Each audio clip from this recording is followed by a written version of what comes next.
encontramos con esto. Mariano, Gustavo Dehesa y Martín Gianelli te saluda. Buenas noches. Buenas noches, ¿me pueden escuchar bien? Sí, perfecto, Mariano, te agradezco el llamado y como te estaba haciendo la introducción, personalmente pensé que Putin era un bocón como lo era Trump y que esto no iba a pasar a mayores, pero lamentablemente hoy a la mañana nos desayunamos de que cayeron misiles en Ucrania y bueno, ahora están en toda la tarde estuvieron invadiendo directamente, ya entrando en soldado. ¿Por qué está pasando esto, Mariano? Mira, como todos los procesos políticos tiene varios factores, ¿no? Yo los estaba escuchando a ustedes, lo que estaban mencionando anteriormente, y bueno, ustedes mismos abrieron muchísimos interrogantes, ¿no? Uno de ustedes inclusive preguntó, bueno, ¿con Donald Trump esto hubiese pasado? Claro. Bueno, justamente el cambio de gobierno en Estados Unidos también es uno de los factores que lleva a esto. Vamos a ver el escenario en el cual nos encontramos ahora. Encontramos a una Rusia, a un Putin que se siente fuerte, o sea, que se siente con la capacidad militar para poder demostrar que es la potencia que fue de antaño, ¿no? Ustedes hablaban sobre que ya no es la Unión Soviética. Bueno, ellos se sienten que tienen esa capacidad militar y necesitan demostrarla. Y otro de los factores que también tienen es que ellos tienen una zona de influencia.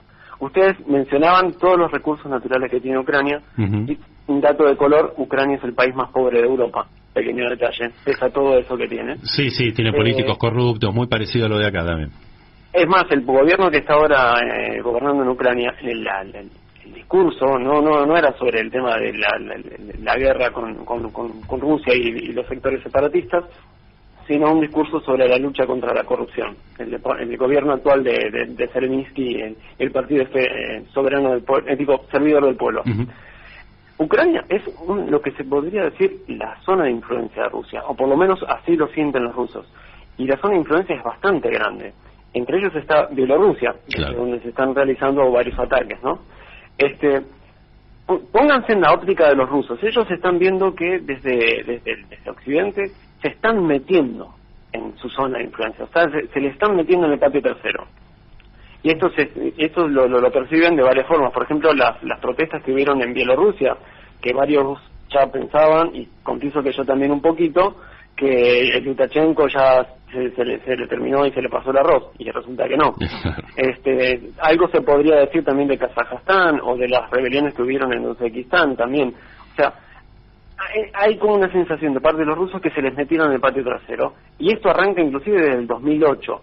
¿Se acuerdan que mientras estábamos todos mirando los Juegos Olímpicos en Beijing, hubo una pequeña guerra en un lugar llamado Georgia? Sí, me acuerdo, pero no pasó nada ahí. No pasó nada, sí, fue una guerra, pero digo, no tuvo tanto vuelo mediático y no sé en qué quedó eso al final. No escaló, como tampoco va a escalar mucho más esto de lo que ya está escalando. O sea, ya le relajo a todos los que están pensando que se va a venir la Tercera Guerra Mundial. No va a estallar y nadie va a hacer nada por Ucrania. O sea, nadie va a intervenir militarmente por Ucrania. De ese mismo modo no había escalado en Georgia. En Georgia, el gobierno de Saakashvili intentó hacer operaciones militares en dos regiones, que eran Abjasia y Osetia del Sur, regiones donde, si bien no son rusos los que están, pero sí tienen ciudadanía rusa. Lo que ocurrió fue que, bueno, no voy a defender a Saakashvili, era un genocida, el tipo bombardeó una caravana de gente que estaba escapando, pero en aquel momento el presidente Medvedev, Putin estaba como primer ministro en estas cosas de que se salteaban, ¿viste? Primero primer ministro, después presidente. La verdad que no necesitaban ninguna reforma, porque a la larga siempre venían bien así, ¿viste? Se iba a terminar gobernando siempre Putin, ¿no? Claro. Pero la cuestión es que intervienen militarmente, anuncian al exterior de que van a intervenir militarmente. Todo el mundo pensaba que, bueno, no va a escalar. Bueno, sí, los rusos intervinieron y penetraron en territorio georgiano. Los georgianos desertaron masivamente porque fue avasalladora la incursión militar, y acto seguido reconocen la independencia de Abjasia y Osetia. No se le anexionan al territorio ruso, ¿no? Como se hicieron con Ucrania. Ahí como que arranca ese anhelo de Putin de, bueno, vamos a empezar a controlar nuestro espacio trasero porque ya nos están cascoteando el patio, no vamos a permitirlo más. En 2014 ocurre un punto de inflexión en Ucrania. desde la caída de la Unión Soviética, los gobiernos sucesivos ucranianos tenían cierta influencia de Rusia. O sea, Rusia tenía la capacidad de influir en las decisiones y el devenir político de ese país. Ahora, a partir de 2014, con el Euromaidán, hagan un poco de memoria esas inmensas protestas que se volvieron muy famosas por cómo dejaron la plaza, por los fuegos de francotiradores que hubieron, que mataron un montón de gente, y por lo violento que fue sobre todo. Todo es a causa de un intento del Parlamento de la Rada Ucraniana de hacer un acuerdo económico con la Unión Europea, y que por presión de Rusia, de Putin, ese acuerdo es vetado por el presidente Yanukovych. Sí. ¿Por qué? Porque perdería la influencia rusa en ese país. ¿Qué pasó? Bueno, las masivas protestas que ocurrieron, los ucranianos totalmente fastidiados de este manejo que se tiene desde el Kremlin de su propio país, siendo un país soberano. Y bueno, las protestas se van a más y ocurre lo que ocurrió en Odessa. Y esto es importante recordarlo porque si ustedes escucharon el discurso de Putin cuando iniciaron las incursiones militares ahora, o sea, ayer a la noche, mientras estaba tratando de dormir, además de hablar sobre que van a desmilitarizar Ucrania, que es anular todas sus capacidades militares, habló de desnazificar. Y lo que ocurrió en Odessa es parte de eso, porque la propaganda rusa empleó con mucha eficiencia la masacre que ocurrió en esa ciudad. ¿Qué pasó en esa ciudad en 2014? Hubo una protesta, se incendió un edificio, tal vez lo podrán recordar por las noticias, murió quemada mucha gente que era, podríamos decir prorrusos, pero en realidad eran variados, no eran solamente prorrusos, y esto fue orquestado por sectores de la ultraderecha. A partir de esas imágenes se empezó, que la explotaron y la reprodujeron por todos lados, como para dar la imagen de que Ucrania es un país lleno de nazis. Un dato de color, el presidente de ahora es judío y hay una comunidad judía muy grande, y entre las tropas ucranianas había inclusive personas de religión musulmana. O sea, no es cierto esa dicotomía que quieren hacer de decir que esto es una lucha entre nazis y comunistas.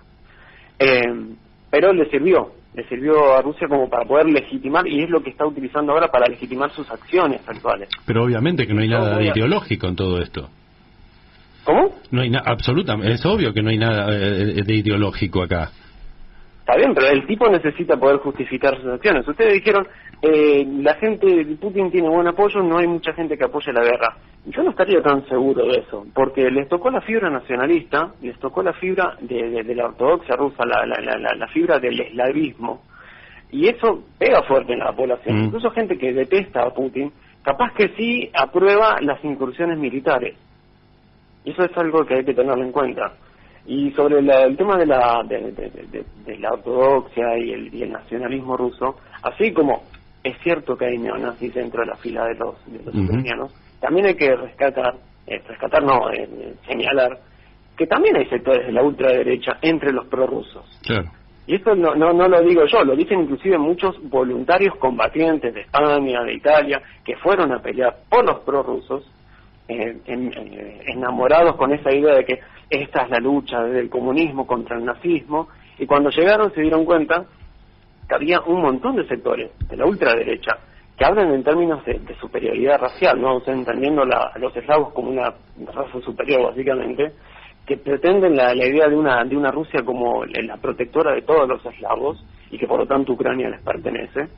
Y se formaron grupos que son comparables con los neonazis, como por ejemplo el Rusich, otros que era el Viking, pero también voluntarios de otros países como por ejemplo Serbia.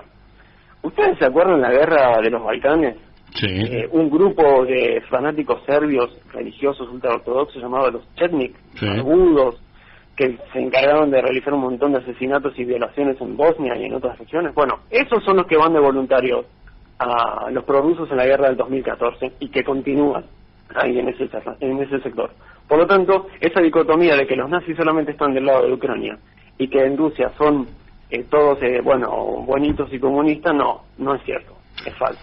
Lo que llama mucho la atención, por lo menos para mí, que soy un ignorante en este tema, y por eso estás vos del otro lado, es que se involucran 9 cazas chinos, que hoy, son 9, dicen, que están sobrevolando espacio aéreo de Taiwán también. O sea que los chinos están aprovechando. todos los meses los aviones chinos sobrevuelan el espacio aéreo taiwanés. Es algo que lo hacen siempre. No es a causa de lo que está ocurriendo ahora en Europa, sino es una política que lleva a cabo los chinos, primero para decir, hago lo que quiero, porque este territorio es mío, aunque lo están temporalmente administrando ustedes, yo lo voy a recuperar, lo prometen. Sí, sí. No es un argumento, no, nos van a invadir. Ellos prometen que lo van a recuperar. Y esta es una estrategia que constantemente hacen para, primero, medir el nivel de respuesta de los taiwaneses, a ver cuánto tiempo tardan en llegar para interceptar, cómo interceptan, con qué los interceptan, cuál es la frecuencia de sus radares, cuál es la frecuencia de su sistema de comunicación, con qué armas operan, y por sobre todo, bueno, el hecho de que vos puedas realizar una respuesta rápida implica que tus aviones tienen que estar preparados todo el tiempo, y aquello implica que las bombas tienen que estar cargadas, los tanques de combustible tienen que estar llenos y colocados, y los aviones tienen que estar siempre a disposición, y eso es un desgaste constante. O sea, los aviones interceptores, el estrés que sufre el fuselaje por despegar, aterrizar y ir hasta esos lugares para interceptar, lo que va ocurriendo es que la vida útil claro, se va perdiendo. Mariano, ¿qué poder bélico tiene Ucrania y qué poder bélico a grueso modo tienen ambos países, ¿no? Tanto Rusia como Ucrania. ¿Es moderno como puede tenerlo Inglaterra o Estados Unidos? No se trata sobre si es moderno, sino para qué enemigo está preparado. O sea, Ucrania es cierto que empezó a preparar sus ejércitos después de la no victoria, o más bien la no derrota que tuvieron en 2015. Es cierto que empezaron a recibir mucho armamento y mucho entrenamiento por parte de la OTAN, pero se estaban preparando para una guerra contra estos grupos separatistas, nunca para una guerra contra Rusia. Claro. Y tampoco es que los prepararon para una guerra contra Rusia. Fíjense que el armamento que les dan a los ucranianos, por ejemplo, los misiles antitanque, ¿no?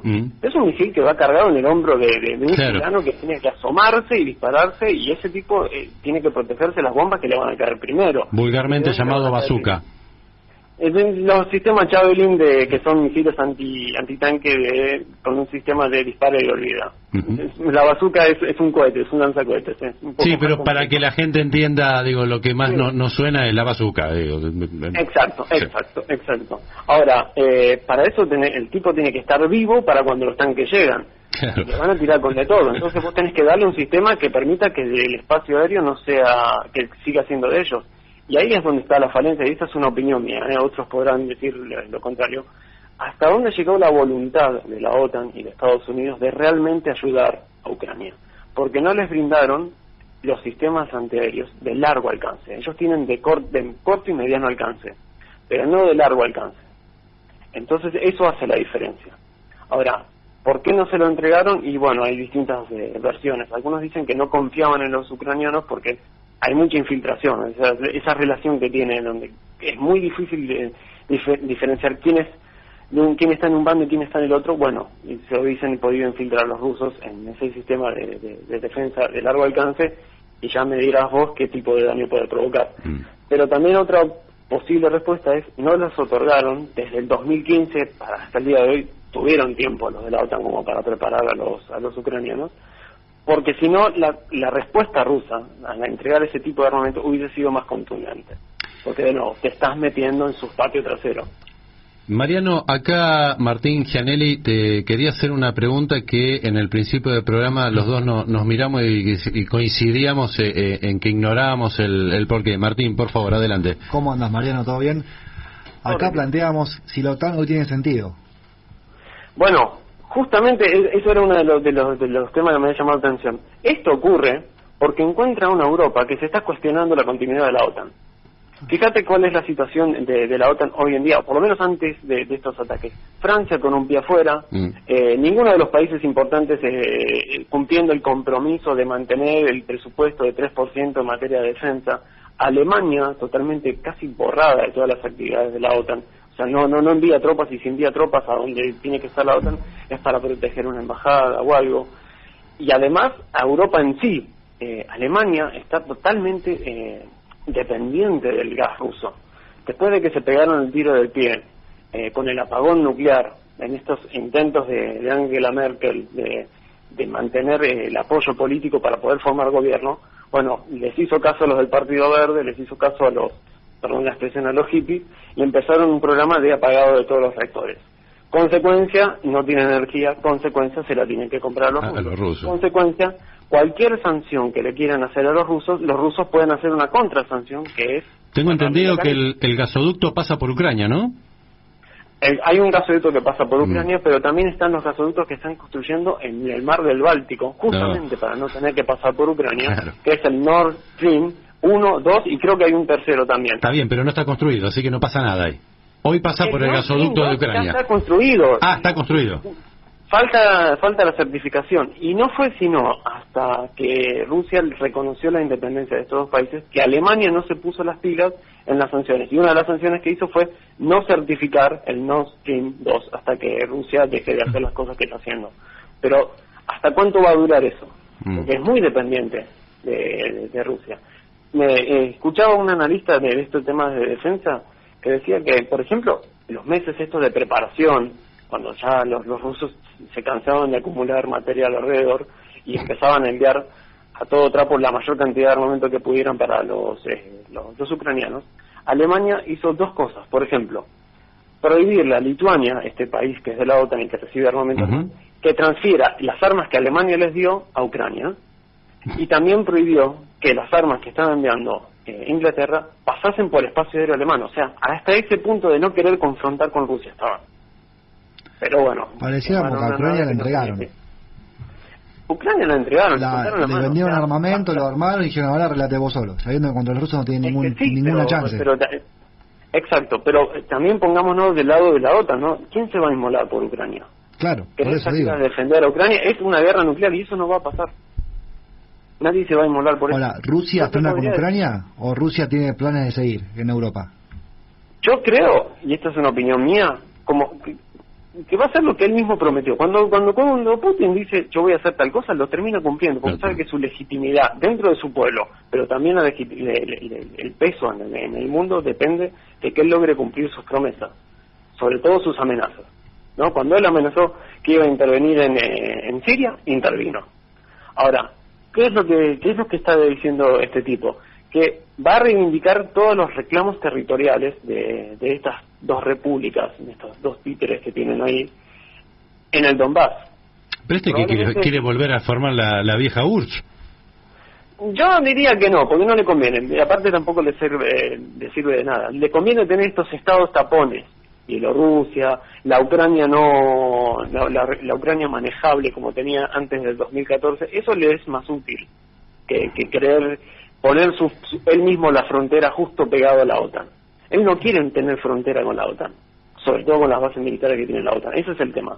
Ese es el temor y la excusa que daba de que no se les... ¿No querían que Ucrania entre a la OTAN? Exacto, esa es una de las excusas que dan. ¿Cómo? En un momento se había planteado que Ucrania formara parte de la OTAN.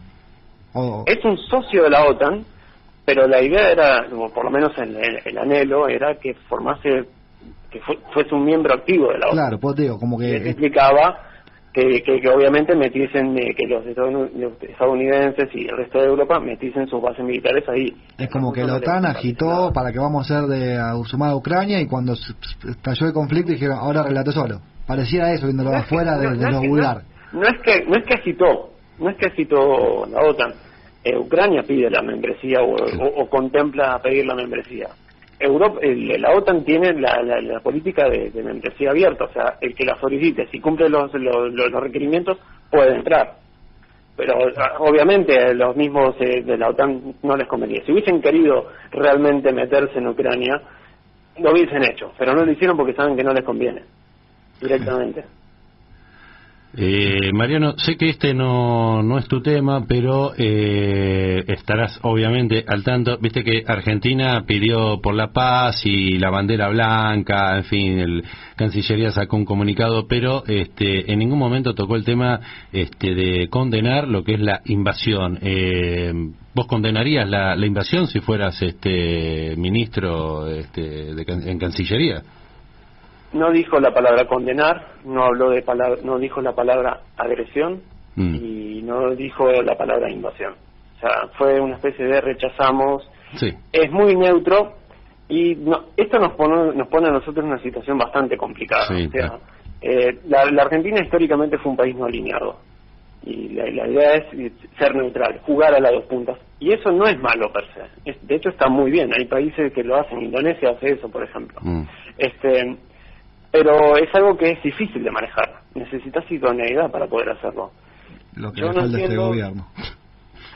Yo no entiendo cómo es que se arriesgó nuestro presidente a acercarse de esa manera a Rusia en estas circunstancias. No es que no se tiene que acercar. En estas circunstancias, acercarse así, con esas palabras, bueno, después de esta agresión, y uno tendería, o por lo menos yo creo que debería haber un comunicado un poquito más fuerte. Más ¿no? jugado, sí. Invasión, agresión, un poquito más jugado. Que eso no significa ponerse del lado de la OTAN, ponerse del lado de Estados Unidos, ponerse del lado de Ucrania. Significa estar en la mitad.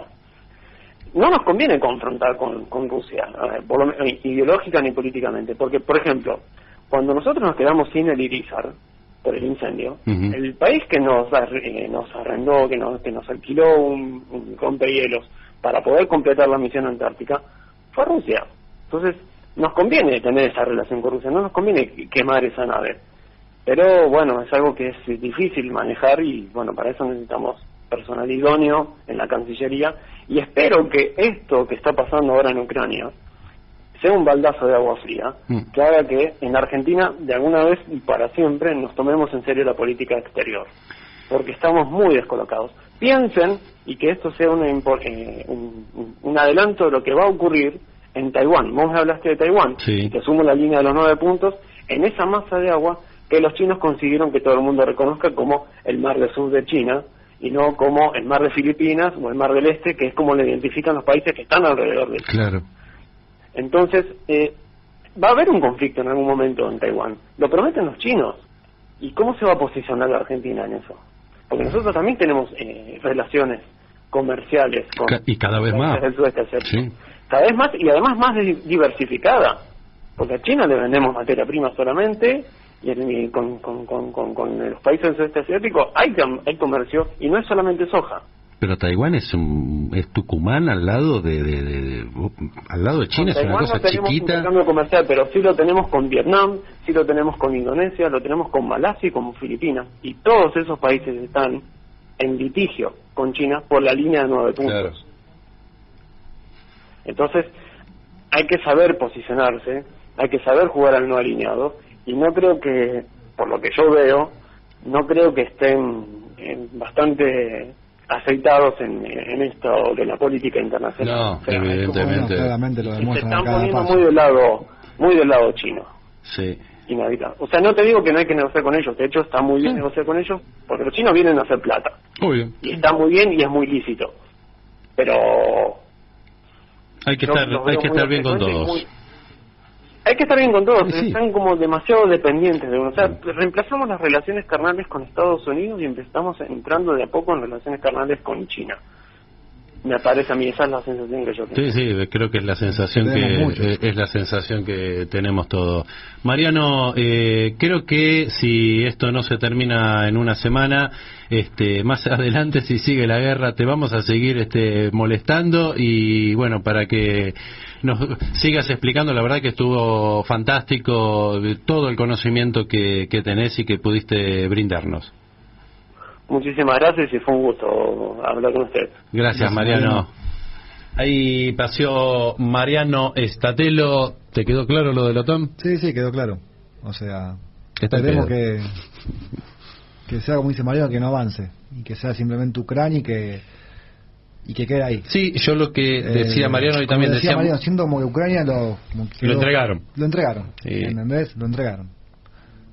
Porque si eran miembros de la OTAN hubieran tenido que actuar. Sí, hay que ver si lo entregaron de adentro. Me olvidé, ahora me vino la pregunta. Nosotros de momento éramos extra OTAN, no sé en qué quedamos. No sé en qué quedamos eso. Ahora me olvidé, ahora me vino la pregunta. Por la época de Carlos Saúl, Carlos Saúl. como Sí, extra OTAN, pero hay que reunir, igual hay que pedirle, hay que reunir unos requisitos. Yo desconozco los requisitos. No, tampoco te podía haber preguntado y hubiera sido larguísima la charla. Va a por Argentina, ¿no? Como seríamos como Ucrania. O sea, podemos ser miembro número 3 de la OTAN, que tampoco nadie se ha gastado balas por nosotros. Pero nada, qué sé yo, me parece como que pareciera el que está en el llano que a Ucrania le entregaron.